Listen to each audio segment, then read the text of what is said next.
우리들 대부분이 이렇게 몸에 하나 둘씩 상처 하나 정도쯤은 있을 겁니다. 어떤 상처는 좀 큰 상처가 있을 거고, 어떤 상처는 아주 이제는 거의 찾아볼 수 없는 그런 아주 작은 상처들이 있을 겁니다. 얼굴에 만약에 상처가 있다면 그거는 거의 매일매일 내가 볼 수도 있고 특별히 다른 사람이 보는 부분이기 때문에 상당히 신경이 쓰일 겁니다. 제 얼굴에도 상처가 하나 있는데 1년 반 전에 오른쪽 눈썹 그 바로 아래쪽에 이렇게 로비에서 탁구를 치다가 공 쫓아가다가 넘어져가지고 계단에서 딱 계단에 부딪히면서 오른쪽 눈썹 위쪽이 살짝 찢어졌습니다. 응급실에 가고 그리고 응급처치를 해서 1년 반 정도가 지나서 지금은 거의 희미해지기는 했지만 그래도 매일매일 이렇게 거울을 볼 때마다 약간씩 이 상처가 조금씩 거슬리면서 그때 생각을 해봅니다. 공부하는 거 그때 그냥 굳이 막 쫓아가지 않았으면 이 상처가 없었을 건데 그 욕심을 내서 그거 한번 받아보려고 그 열심히 뛰지 말걸 그런 생각도 해보기도 하고요. 또 다른 한편에서는 그때 신발을 운동화를 신었으면 그 미끄러지지 않았을 건데 이런 생각을 하면서 상처를 한 번 더 좀 어루만져 봅니다. 상처를 기억하는 것은 그때의 사건을 기억하는 것과 같습니다. 여러분들이 몸에 가지고 있는 그 상처들은 기억하는 상처도 있고 기억하지 못하는 상처도 있을 겁니다. 그 상처를 기억한다는 것은 상처가 생겼던 그때를 기억하고 그 상황을 기억하는 것과 같습니다. 그런 면에서 상처는 크고 깊을수록 그 사건이나 사고를 보다 뚜렷하게 기억하게 하는 역할을 합니다. 오늘 본문은 하나님께서 우리에게 주시는 약속이자 특별히 이스라엘의 전체에 그들이 이스라엘됨을 확인하는 증거로서의 할례를 명하시는 장면입니다.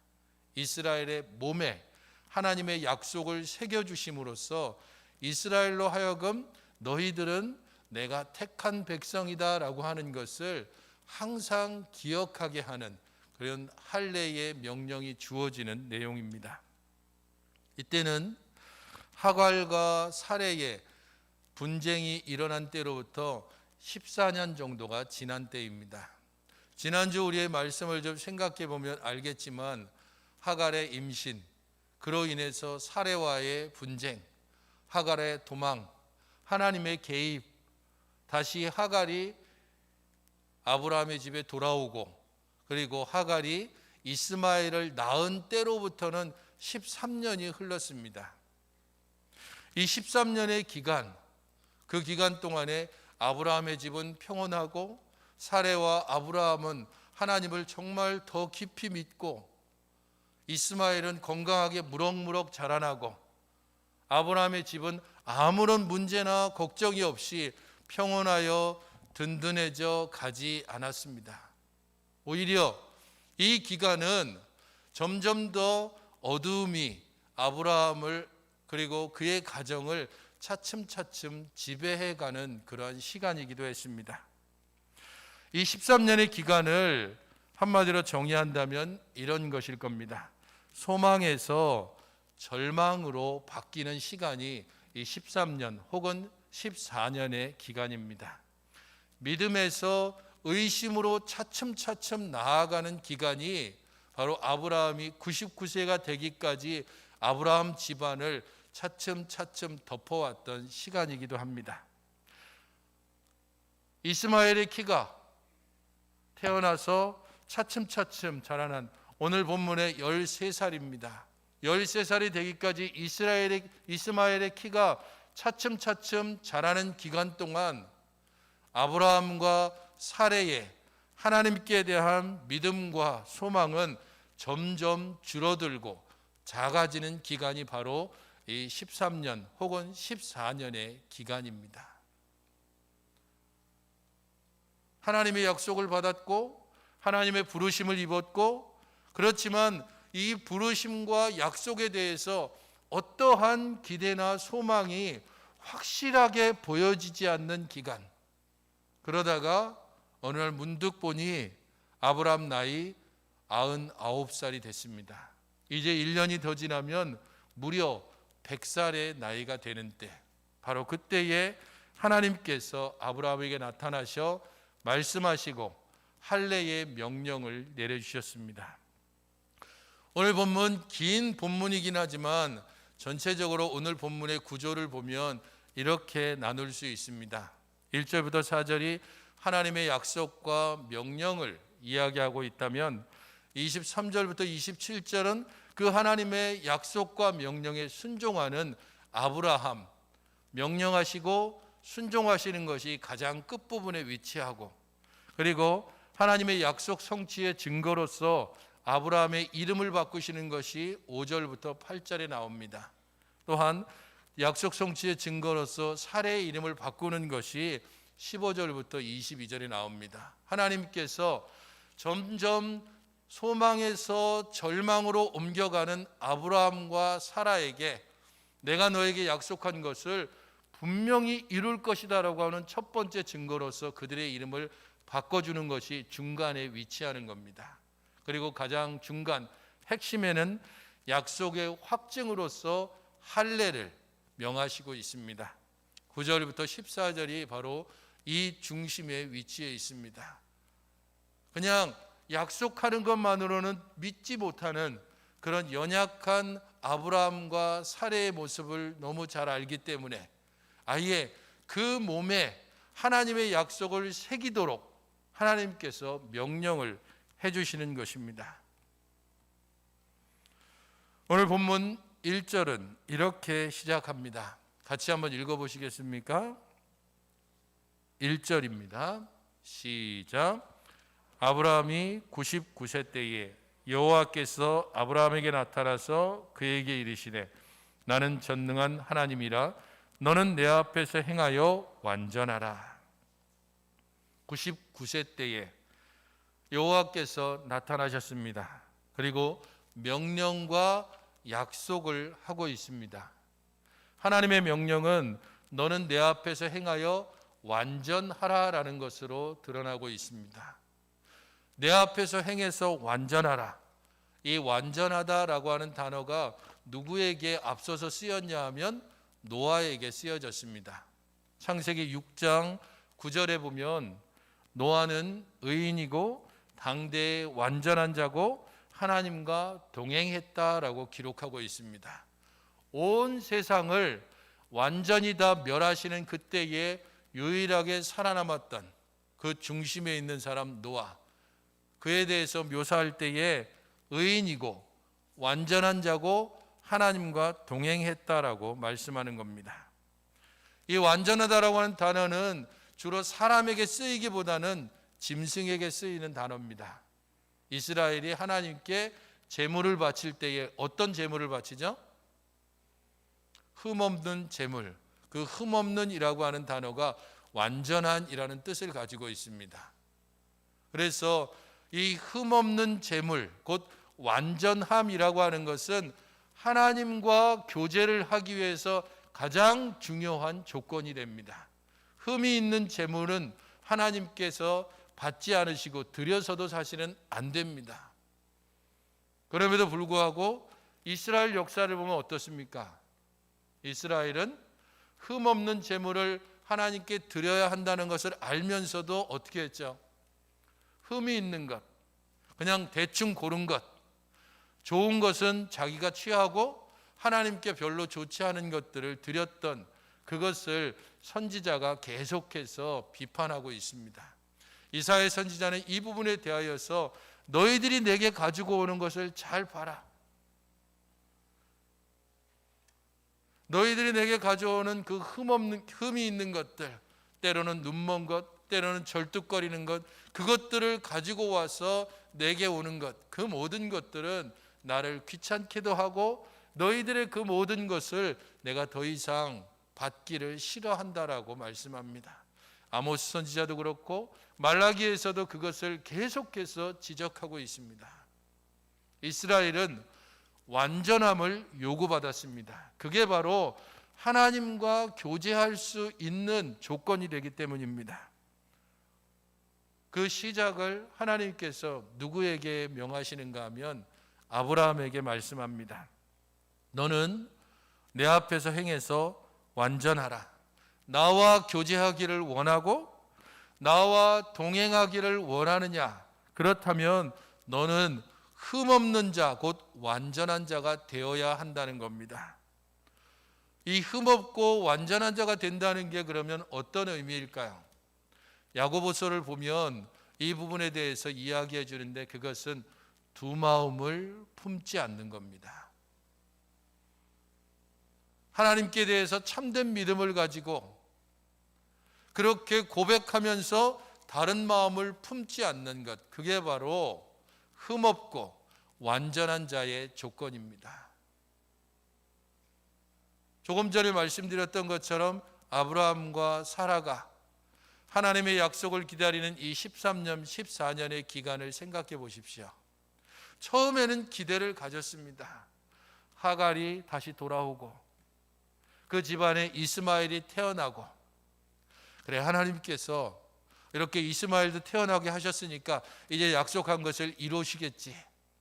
1년이 지나고 2년이 지나고 3년이 지나고 시간이 점점 흘러서 10년이 넘어서 이제 13년, 14년쯤이 되었을 때에는 더 이상 기대도 소망도 없습니다. 아브라함이 하나님께서 사레의 이름을 바꾸실 때에 어떻게 대응하고 있습니까? 17절에 보면 아브라함이 엎드려 웃으며 마음속으로 이르되 100세 된 사람이 어찌 자식을 낳을까? 사라는 90세니 어찌 출산하리요? 이게 진짜 아브라함의 마음입니다. 나는 이제 99살, 100살, 더 이상 자녀에 대한 기대와 소망이 없습니다. 더더군다나 사례는 90세가 됩니다. 나도 그렇지만 내 아내는 아예 끝났다. 더 이상 내게 있어서 자식에 대한 기대와 소망은 가질 수 없는 상황이라는 겁니다. 두 마음이 아브라함 속에 있습니다. 하나님을 믿고 하나님을 의지하는 마음을 버린 것은 아닙니다. 그러나 현실을 봤을 때 도저히 이 약속이 이루어지지 않을 것 같으니까 그로 인해서 차츰차츰 의심이 들고 그것이 불신으로 바뀌어지고 그 불신이 점점 심해지면 하나님의 명령을 거부하는 데까지 이르게 됩니다. 적어도 아브라함은 그 상태는 아니었다는 게 그나마 다행입니다. 하지만 문제는 우리들 아닙니까? 하나님의 약속과 명령을 우리는 정말 신뢰하고 그 안에서 살아가고 있습니까? 하나님께서 우리에게 명령하신 것들을 제대로 들으려고 하는 자세는 돼 있습니까? 아니, 어쩌면 하나님의 약속이고 하나님의 명령이고 하나님의 가르침이고 그것 자체에 대해서 아무 상관없이 나의 월요일부터 나의 토요일까지는 하나님의 말씀과 상관없이 그냥 내가 생각하고 내가 판단하고 내가 결정하고 내가 그냥 살아가는 하나님과 아무 상관없는 날들을 지내다가 혹시 지금 이 자리에 예배자로 와 있지는 않습니까? 가장 무서운 것은 무관심입니다. 약속이고 명령이고 오히려 그것을 거부하거나 혹은 거기에 대해서 의심하는 것은 그나마도 소망이 있지만 그런 게 있었어? 그게 뭔데? 이러면서 아예 그 약속이나 명령에 대해서 무관심하고 알려고 하지도 않는 그런 태도가 우리 안에 있을 때 우리의 기초는 아예 아무것도 없는 지경에 놓일 수 있습니다. 정말 경계해야 되는 것은 내 마음 속에 두 마음이 아니라 아예 텅 빈 마음으로 그렇게 살아가고 있지는 않은지 우리 스스로를 돌아봐야 합니다. 완전하라라고 하는 이 아브라함에 대한 하나님의 명령을 나에게도 동일하게 하나님께서 하고 계신다는 것을 기억해야 합니다. 두 마음을 품지 않고 하나님을 향하여 온전한 마음으로 나아가야 한다는 겁니다. 하나님께서 이렇게 명령하시고 그 다음엔 약속하십니다. 내가 내 언약을 너와 너 사이에 두어서 너를 크게 번성하게 할 것이다. 번성하게 한다는 약속은 6절에도 동일하게 나옵니다. 그리고 이 번성하게 한다는 약속을 앞서서 하나님께서 사용하셨던 경우가 있습니다. 그 첫 번째는 아담에게 하셨고 두 번째는 노아에게 하셨습니다. 창세기 1장 28절과 9장 1절에 하나님께서 그 창조의 마지막 날에 사람을 창조하신 후에 주셨던 복입니다. 생육하고 번성하여 땅에 충만하라.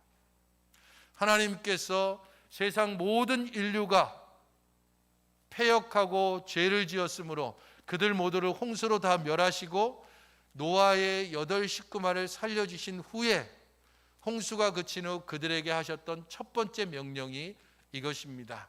생육하고 번성하여 땅에 충만하라. 동일한 명령을 아브라함에게 내리는데 약간의 온도차가 있습니다. 너를 크게 번성하게 하리라입니다. 아담과 노아에게는 번성하라라고 명령했다면 아브라함에게는 번성하게 하리라라고 약속하고 있습니다. 아담과 노아는 하나님의 명령을 실행하는 데 있어서 실패했다면 이 실패에 따라서 하나님께서 아브라함을 아예 택하여 부르시고 번성하게 하는 것에 대한 책임을 누가 지시겠다고 하시는가? 하나님이 번성의 책임을 지시겠다는 겁니다. 내가 너를 그냥 번성하게 할 것이다. 이것이 바로 하나님의 약속입니다.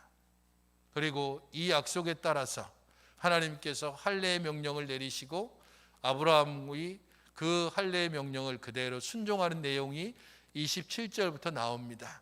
아브라함의 나이 99세, 이스마엘의 나이 13세, 그리고 모든 집 사람들을 다 할례를 행하는, 이것을 통해서 하나님의 약속을 그대로 순종하는 아브라함을 볼 수 있습니다. 이렇게 끝나면 굉장히 아름답고 그리고 믿음 좋은 아브라함만 다 드러나게 될 텐데 그 중간의 내용이 우리를 붙잡습니다. 약속 성취의 증거로 보여주는 아브라함과 사레의 이름을 바꾸는 과정입니다. 하나님께서 아브라함을 아브라함이라고 부를 것이다라고 말씀했습니다. 이름을 바꾼다는 것 자체가 그의 존재 자체를 새롭게 하신다는 의미가 있습니다. 하지만 사실 아브라함이나 차이가 없습니다. 마치 봉지하고 봉다리가 똑같은 의미를 가지는 것과 같습니다. 아브라함은 아브라함의 방언과 같은 내용이기 때문입니다. 하지만 굳이 하나님께서 너를 이제 더 이상 아브람이라고 하는 세 글자가 아니라 아브라함이라고 하는 네 글자로 부르시겠다고 그를 분명하게 하십니다. 내가 너로 심히 번성하게 할 것이라는 약속에 대해서 한 번 더 말씀하시고 너와 내 후손에게 가나안 온 땅을 주어서 영원한 기업을 줄 것이다라고 약속하고 있습니다. 여전히 이방인으로 살고 있는 아브라함, 그래서 그 땅 가운데 항상 불안에 떨고 있는 아브라함에게 네가 지금 이방인으로 살고 있는 이 땅을 너와 내 후손에게 줄 것이다라고 약속하시는 겁니다. 그에 대한 증표로 그의 이름을 바꾸어 주셨습니다. 여기까지는 문제가 없습니다. 하지만 문제는 15절입니다. 하나님이 또 아브라함에게 이르시되 내 안에 사례는 이름을 사례라 하지 말고 사라라 하라. 내가 그에게 복을 주어 그가 내게 아들을 낳아주게 하며 내가 그에게 복을 주어 그를 여러 민족의 어머니가 되게 하리니 민족의 여러 왕이 그에게서 나리라 라시는 약속입니다. 하나님께서 사라에게 이야기할 때는 사라라고 이름을 바꾸시고 16절에 보면 내가 그에게 복을 주어, 내가 그에게 복을 주어 두 번이나 말씀하고 있습니다. 확실하게 다른 사람이 아니고 사라다. 이 사라를 통해서만 후손을 태어나게 하고 그 후손을 통해서만 나의 이 약속이 이어질 것이다라고 말씀하시는 겁니다. 아브라함 편에서 보면 하나님의 이 말씀에 요즘 우리 청년들 표현으로 치면 어땠을까요? 빡쳤다는 표현이 아마 아브라함의 심정을 제일 잘 표현하는 내용일 겁니다. 마음속에 그야말로 그동안 꾹꾹 눌러 참고 있던 감정이 확 폭발해 버리는 겁니다. 도대체 무슨 소리를 하시는 건가? 내 나이 99세, 내년 되면 100세, 사라의 나이 89세, 내년 되면 90세. 다음에 살펴볼 18장에 되면 사라의 경수가 이미 끊어진 지 오래됐습니다. 더 이상 자녀를 낳을 수 없는 상태가 되었다는 겁니다. 그걸 나도 알고 사라도 알고 하나님도 다 아실 텐데, 근데 하나님께서 다른 사람이 아니라 사라를 통해서 자녀를 낳게 할 것이다라고 말씀하시는 겁니다. 오랫동안 기다린 결과가 과연 이런 건가? 나를 그야말로 완전히 저 깊은 구덩이에 빠뜨려 놓고 그래 놓고서는 야 괜찮니? 라고 그렇게 묻는 듯한, 아브라함이 엎드려 웃으며 마음속으로 이르기를, 연속적으로 쓰여지는 이 말은 아브라함이 지금 하나님의 이 말씀, 그래도 나를 통해서 하나님께서 후손을 복주겠다고 약속했을 때에는 이스마엘을 그나마 생각할 수 있었습니다. 그런데 사라를 통해서라고 했을 때 그의 마음속에는 더 이상 하나님을 향한 온전한 마음을 가지기는 쉽지 않았습니다. 여전히 엎드려 있다라고 하는 것을 통해서 그가 하나님을 경외하고 그의 믿음이 완전히 돌아선 그런 경우는 아니지만 적어도 그는 마음속으로 웃으며 이렇게 얘기합니다. 말도 안 되는 소리를 하시는구만. 나를 놀리는 것도 아니고 대체 뭐 하자는 건지 마음속으로만 그렇게 생각하고, 그래도 믿음이 있으니까 겉으로 드러나는 말은 17절에 18절에 이렇습니다. 아브라함이 이에 하나님께 아뢰되 이스마엘이나 하나님 앞에 살기를 원하나이다. 하나님, 그냥 이스마엘이나 잘 되게 해주십시오. 아브라함의 이 말에는 하나님을 향한 기대나 소망이 더 이상 거의 존재하지 않은 것을 보여줍니다. 저를 그렇게 잘 살고 있는 곳에서 여기까지 오라고 해놓고 이스마엘이 태어났을 때 이 사람이라고 이야기하지도 않고 그 이후에도 13년이 넘게 계속해서 기다렸는데 이제 99살 된 나에게 나타나서 내년에 아들을 낳을 것이다라고 말씀하시는, 도대체 나를 그렇게 놀리시는 이유가 뭡니까라고 아브라함은 하나님께 대하여서 소리 없는 항변을 여기에 담고 있습니다. 이스마엘이나 그냥 하나님 앞에 살게 두십시오.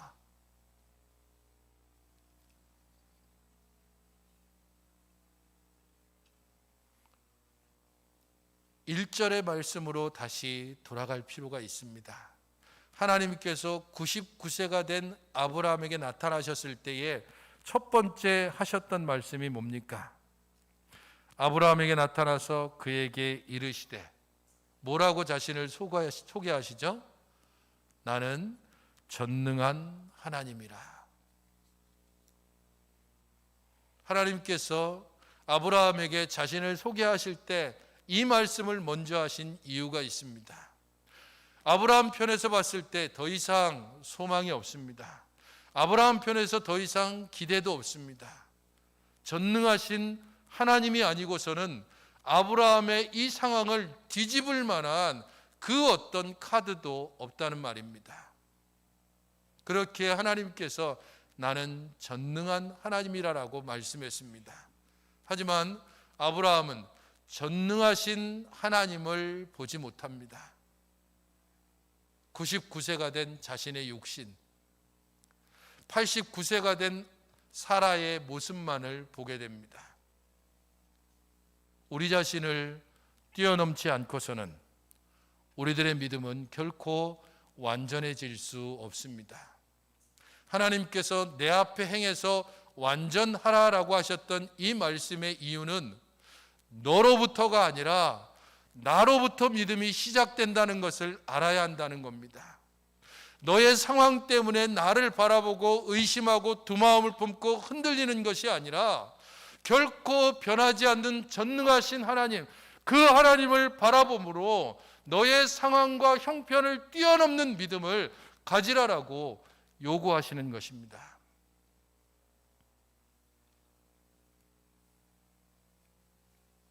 완전해지라.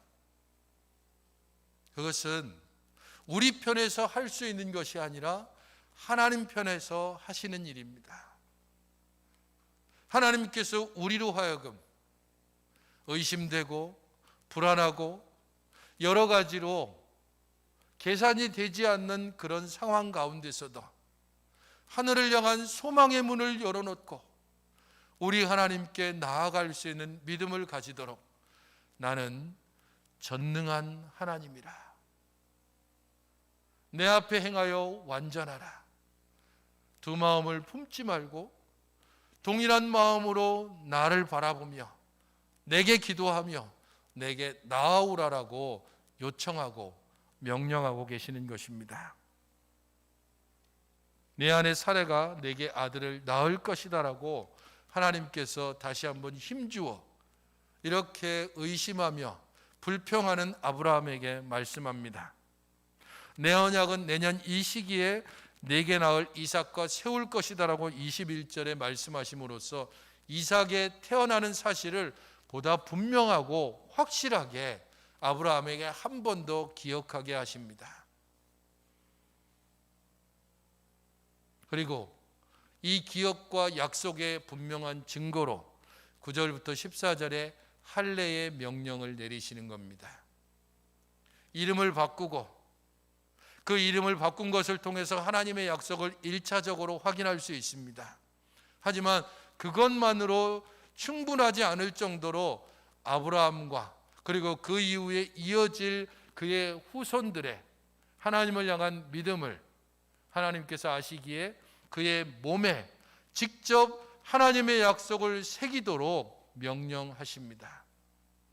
모든 남자들은 난지 8일 만에 할례를 행하라. 그리고 이 할례를 실제적으로 행했을 때에 아브라함의 나이 99세, 이스마엘의 나이 13세입니다.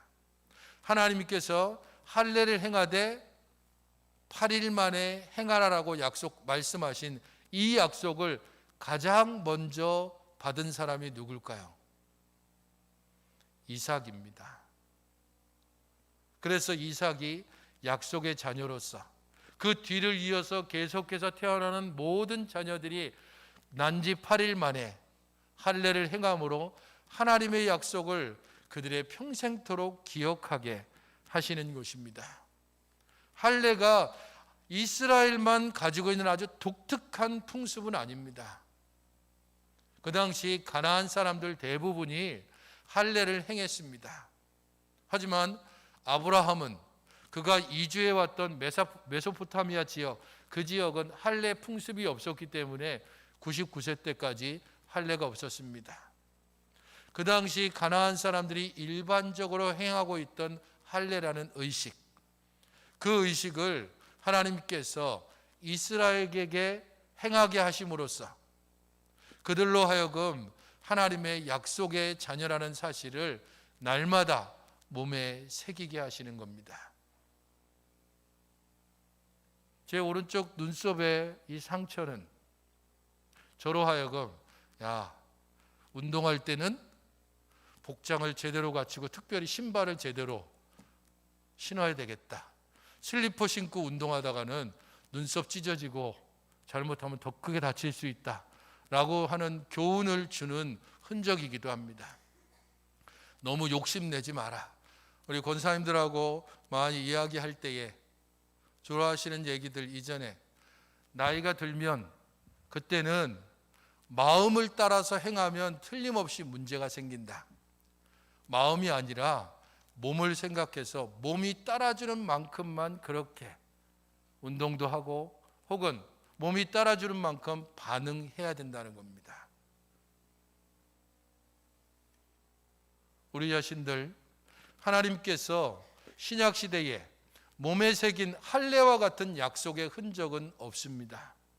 하지만 그리스도를 통하여 우리에게 주신 은혜의 약속들 또한 우리에게 주시는 실제적인 은혜의 방편들이 있습니다. 그 하나가 세례고 또 다른 하나가 성찬입니다. 세례와 성찬을 통해서 우리는 우리가 죄인임과 그리스도로 말미암아서 구원함을 받은 하나님의 자녀됨과 하나님의 소망을 가지고 나아가야 되는 하나님 나라 백성 된다는 것을 기억하고 우리 하나님과 연합됨으로 살아가기를 힘쓰게 합니다. 하나님께서는 거기에 그치지 않고 우리로 하여금 구약 백성에게는 몸에 그 약속을 새기게 할례를 명하셨지만 우리에게는 성령님을 주셔서 우리 안에 끊임없이 하나님의 백성됨을 기억하게 하십니다. 그러므로 아브라함과 이스라엘 백성에게 주었던 몸에 새긴 약속보다도 훨씬 더 크고 비교할 수 없는 하나님의 약속의 증거인 성령님이 우리 안에 계시다는 사실, 그 성령님의 인도하심을 따라 살아갈 때에 하나님이 우리에게 주신 약속과 그리스도께서 우리에게 주신 명령을 계속해서 기억하고 그 안에서 살아가며 믿음을 고백하는 삶을 살아갈 수 있음을 고백하면서 주님의 말씀과 명령에 매일 순종함으로 주 안에서 참된 기쁨을 누리며 사는 여러분들이 되시기를 주님의 이름으로 축원드립니다. 하나님 아버지, 저희 연약함을 주님께서 아시고 우리의 온전치 못함을 또한 주께서 아십니다.